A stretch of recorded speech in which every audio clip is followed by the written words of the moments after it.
Yo, what's good? Welcome to Countercurrents. This is PETEY Steele.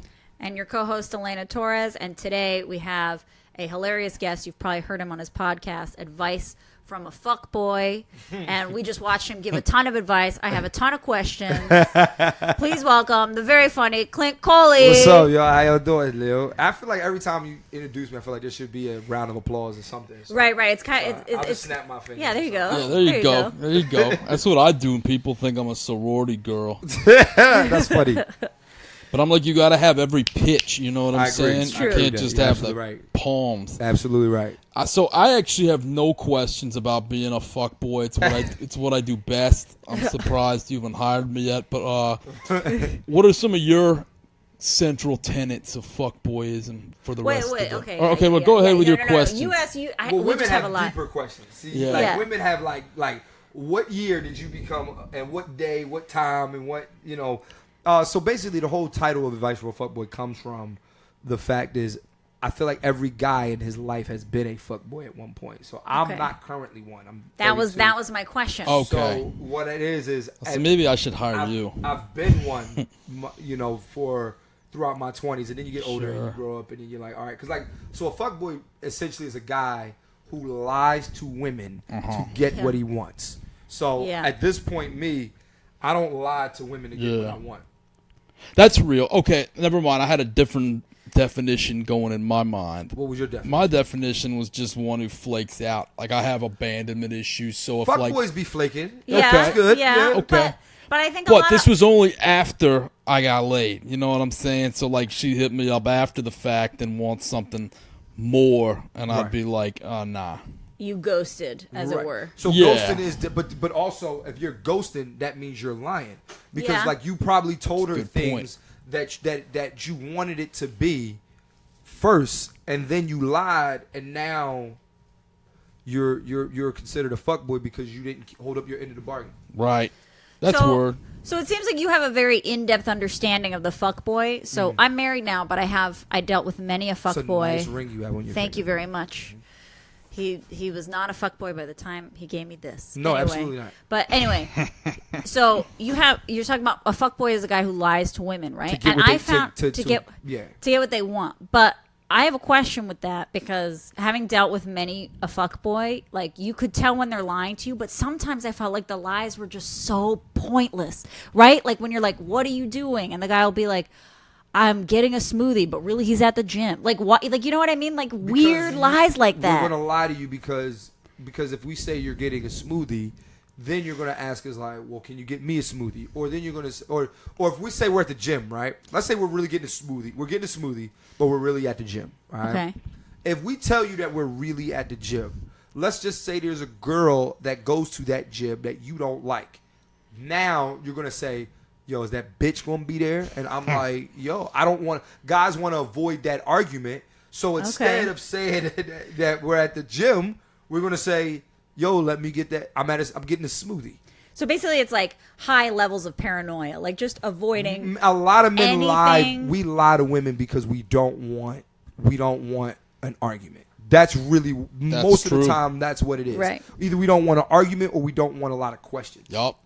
That's what my uncle used to say. Say, what do you want for Christmas? He said, peace and quiet. Yeah, like Yeah. I'm not That's like it. when I lie. If I lie to a woman, men, we will never like. I mean, look, I don't lie to women to get what I want. I just lie to women. Okay, you lie to him and you still do? Or? Yeah. Your husband Okay. lies to you. Like it's just No, he doesn't. yes yeah, okay. Yes, he does. Like it's just, okay. You ever seen what movie was that? You ever seen was it? I think it was This Is 40 with Paul Yeah, Rudd. yeah. All right, Yeah. So he lied to his girl and said he was out doing something with bands, and really what he was no was it This Is 40? No, it wasn't. It was Knocked Up. So he lied. Paul Rudd lied and said, "Hey, I'm going out with the guys, do some band shit, blah blah blah." Really, what he was doing was he was having a fantasy baseball draft, and Right. his girl got so mad. Like, why could he's like, I just couldn't tell you that I didn't want to be with you and the kids. I just needed some personal alone time. Right. And it wasn't like he was doing something crazy. He was literally doing nerd shit. But the fact of the matter is, women will be like, "Oh, you didn't have to lie." We can't be honest with y'all. I don't think that's true. Because I think a lot of the time the lying comes from a place like if a guy's not making a girl feel in general seen, right? Like I feel like it. I don't know. I'm using my own marriage as an example, but like my husband always says that I'm like very chill because I don't care when he's going out and doing stuff with his friends. I also do comedy every night, so it also would be very hypocritical of me to be like, I can't believe you're out tonight. But how many men are married to a comedian? Not very many. Right. But the thing is, but I She's know a unicorn. Right. Yeah. But I'm just saying, but it mostly comes from a deeper point, which is like he makes me feel very seen and loved all the time. So I know that like if he needs to go out, I mean, people need to go out with their friends. So if he knows he needs to go out with his friends, like I know that. So I feel like maybe it comes from a lot of guys aren't making girls feel seen enough in relationships. Does that make sense? Right. I think there's that, but it's also the idea of not trying to have like guys. I hate questions. I hate questions. Like we talked about it on the podcast today. Like a chick you're dealing with, right? Or a guy wrote in to ask Clint. He says, "Yo, man, I'm having condom sex with my wife." Blah blah blah. The female co-host wanted to know, well, when did they start having sex? And what time is this? What's that? And I'm like, I don't like being, but most men don't like being bombarded with questions. Like, girls were just in the details all the time. Yeah, and it's not personal. Right. And it's not like you think that we're lying. It's just, you just want to know, well, like there's a interesting scene in Top 5 with Chris Rock. He's in the car with Rosario Dawson, and he's talking about, yo, what was your craziest gig? And Chris Rock says, Houston. So he's talking about how like he was in Houston and he got set up by a promoter and blah blah blah blah blah blah. And then she says to him, she says, well, what did the room smell like? And he's like, the fuck does that have to eat? Like, you know what I'm saying? But she wanted to know because it was important to her. Right. We just lie because we don't feel like going into details. Yeah. That's an interesting point. Yeah, is maybe like understanding that men just don't go so into detail like we do. We don't give a fuck as much. Yeah, exactly. We don't. Yeah, that's just the bottom line. I don't care. So, are you in a relationship right now? No. Nah. Whoa, that was a doubt for a second. No, well, because I got somebody special, but I'm not. Okay, but it's not a relationship. It's not a relationship. Yeah. Nah. Okay, and when you're in a relationship, because you have all this advice and stuff that what do you do to practice those things to avoid the questions and all this stuff that you're talking about? What are you asking them? Like how do you not lie to the girl that you're with right now? Oh, I don't have to lie because we're not together, so there's nothing to lie about.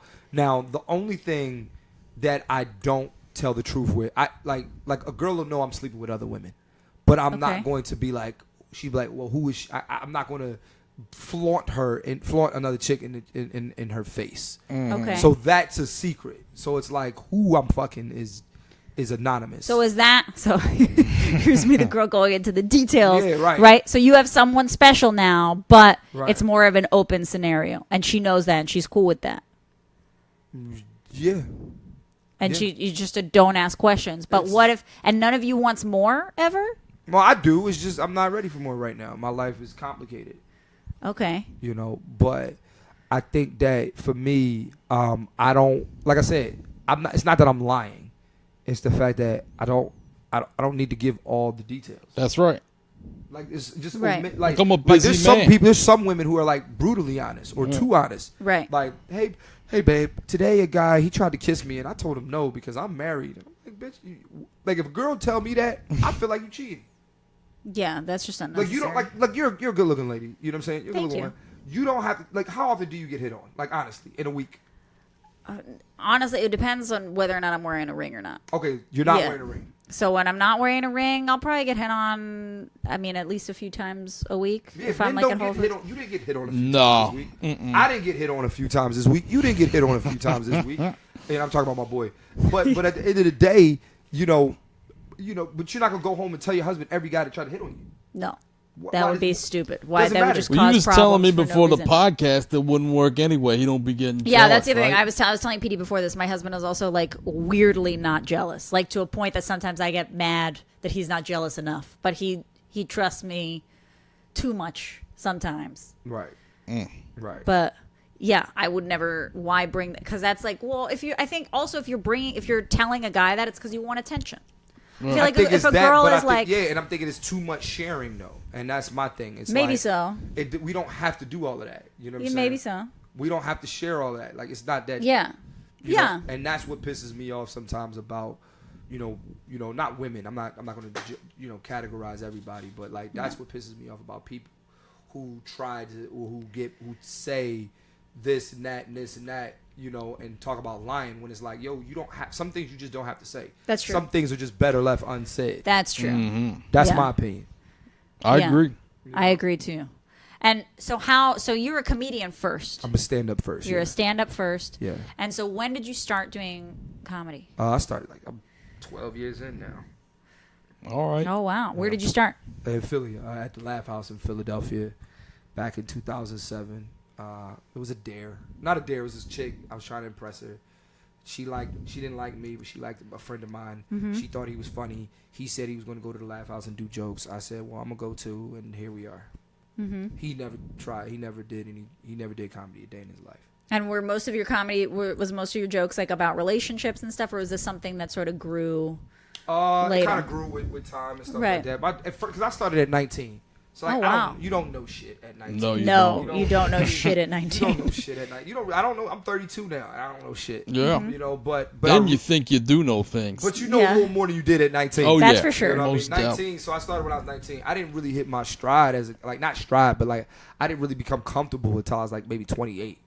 Right. It took a while. 9 years before you could get up there, and at that point, well, no, it took 9 years. Like, first of all, they tell you it takes like 10. Like, as a stand-up comedian, let's really be like, they tell you. I never forget. I got great advice from Seinfeld. You know what I'm saying? And he was like, he's like, how long you been doing it? And I said at the time I was like 5 years. And he was like, think about a 5-year-old child.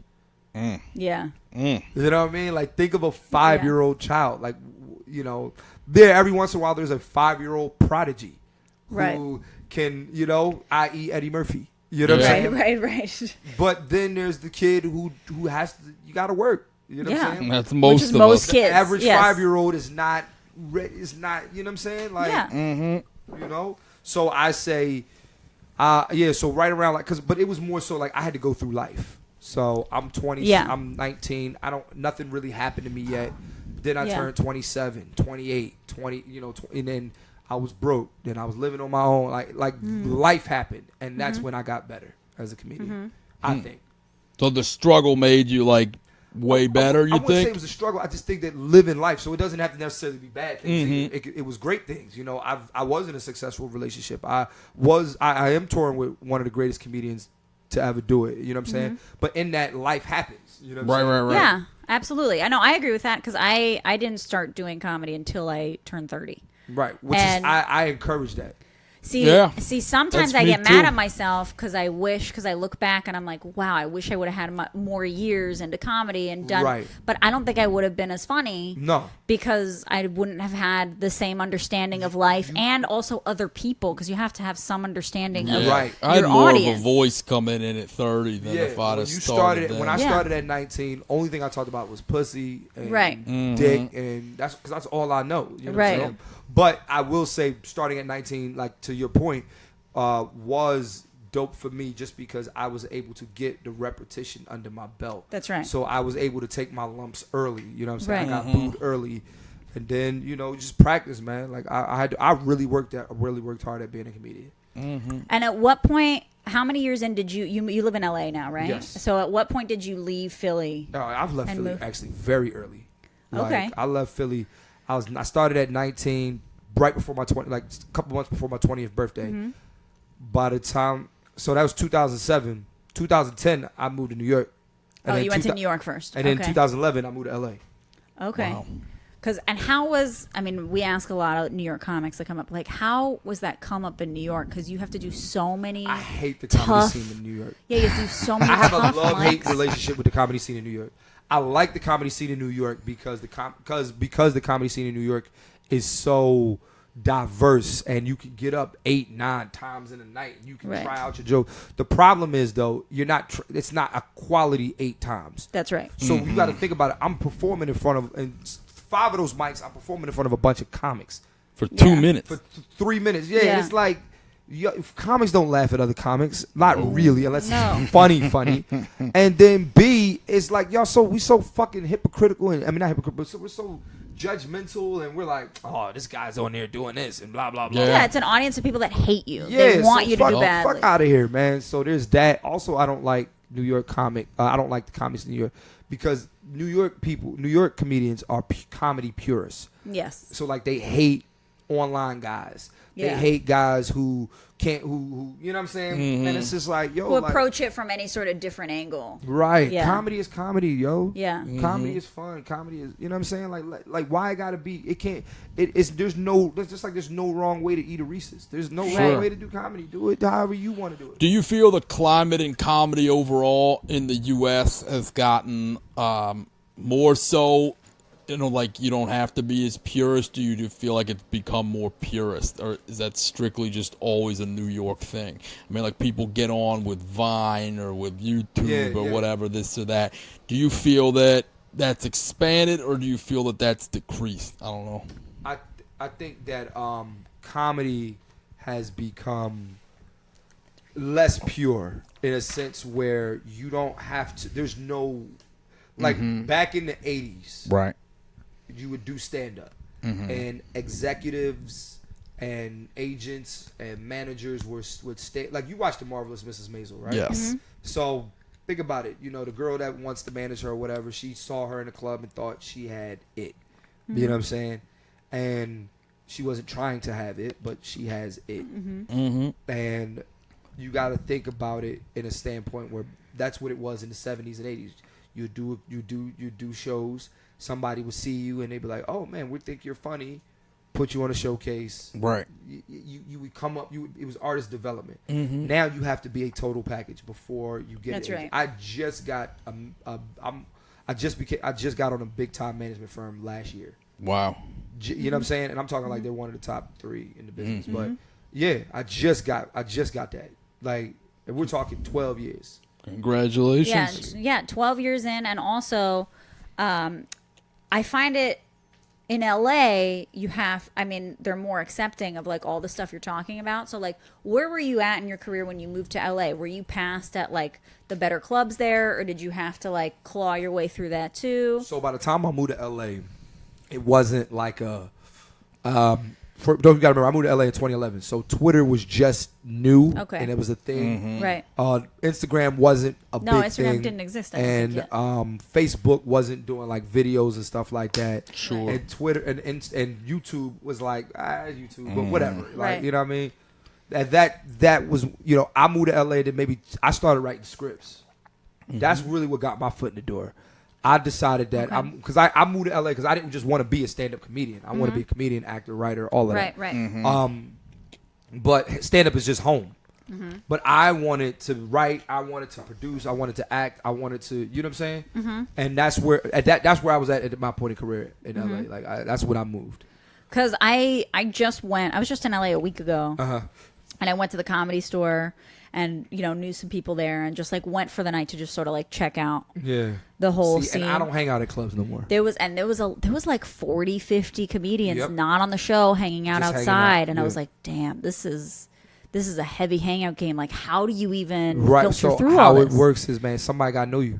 Yeah, that's the only way. So like me, like my name, I mean, yeah, I could go up at the store whenever I want, or not whenever I want, but like they'll give me the benefit of the doubt. Right. The improv, I'm in at the improv. Right. But it's, you know, it's the thing is like I don't.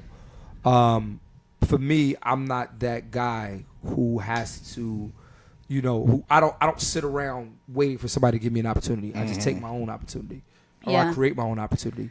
Yeah. You know, so is that why you started the podcast? Because you just had this idea? No, my manager was like, "Man, you need a podcast just to keep your fans engaged every week." And it turned into something that I didn't know that was going to be like. I didn't know it was going to be like this. Right. This was quick? A light. What you saw tonight was light. We sold out 2 times before this. Yeah, it was in the last 5 months. Yeah, too. just so people know. I mean, this show tonight was packed. Yeah. There was not one empty seat at DC Draft House, and people were into it the whole time. Right. Like, and mind you, I'm not doing stand-up. I'm just talking. Yeah, this was just a live podcast show, and it was packed. People are engaged the whole time. It took Clint 40 minutes to come back and do this podcast because so many people were asking him for photos. Yeah. I mean, it's like lightning in a bottle. And so did the podcast start? Did you know like right away? I didn't know it was going to be like this. It was like I knew my manager didn't think the title would work. He hated the title. He Really? hated it. What's the title for the fans? Well, no, the title is advice from a fuckboy. Ah. But he just didn't. Oh, and he just didn't like the title. You know what I'm saying? Yeah. He didn't like it. He just said, But you said, fuck fuck boys. you, I'm keeping Right. it. Yeah. Need not apply. And then how long did it take? Did it just go viral? Like, did it happen really quickly, or how long? Did I mean, it's still, you got to remember, my bad. It's all right. You got to, so it wasn't that it went viral. It was just like, it spread fast. It was like, because I already had a kind of a big following before this. And then it just, like I said, it spread really quickly. Everybody's like, oh, yo, it's a new podcast. Advice from a fuckboy, advice from a fuckboy, advice from a fuckboy. And it spread like wildfire. And what's your favorite part of doing the podcast? The live podcast, just because I like to see the audience's interaction and I like the fact they like to put a face to who they're listening to. Right. So Right. What's the craziest advice or thing that someone said to you on a live podcast before? We was in DC and the girl was with two guys she was fucking in the room. Nice. Wow. Was that tonight? No, it was like Ah. it happened back in June. Wow. And she was with two of them. Did The all same- three of them come up and the guys were We cool all had a with it? conversation. Yeah. I'm sorry, I had to whisper. I gotta pee. I'm Oh, sorry. yeah, That's all good. Well, we'll let you pee. No. We could. Yeah. Can I come back or can we pause? What- Where are we at? Let me see here. We're at 21 minutes. So, do you want to finish this story first? Can you? Yeah, I got you. Yeah, Yeah, go. Okay. I'm sorry. Because we do mini episodes. We do like between like 20 and 30 minutes. No problem. Anyway. All right. So you got these three on the stage. There's two girls. So here's how it all happened. We were talking. I said, "Yo, it's okay if you fucking more than one guy at the same time. Like you fuck who you want. Like Right. I'm into that. Like I'm into women being liberated sexually. Like there's no rules. Like do Right. what you want. Fuck what these dudes think. Right. So with that being said, though, so I was like, "Is anybody here fucking two guys right now?" And this girl raised her hand. I said, "Well," and everybody started clapping for her. Right. And then she's like, "Yeah, I'm with both of them right now." And I'm like, and it just got bananas, and then like, she ended up wanting to fuck me actually. All right. Wow. There you go. I'm proud of those guys because, like, Yeah. not a lot of guys with a lot No. male ego. A lot of Oh, the time for sure, will not yeah, permit, exactly. I would not especially allow like for her, that. like her talking about it so publicly and sitting there with the other guy. Like you're one half motherfucker. Yeah, agree. yeah. Uh-uh. I'm I very agree. proud of both. I'd those feel like a guys. fuckboy. No, but Clint, we want to thank you for coming on. Oh man, This no, is thank you guys for having me, fantastic. man. I love Draft House, man. It's one of my And, favorite places. So, Yeah, Good. thanks for coming Appreciate by. that. And how can people get a hold of you now? all right. So my name is Clint Coley, CLINT COLEY. Again, my name is Clint Coley, CLINT COLEY. Instagram, Facebook, whatever, same thing. Fantastic. All right. Thank you so much. Thank Yeah, you. thanks for Appreciate it. doing You it. guys. Now- So bad.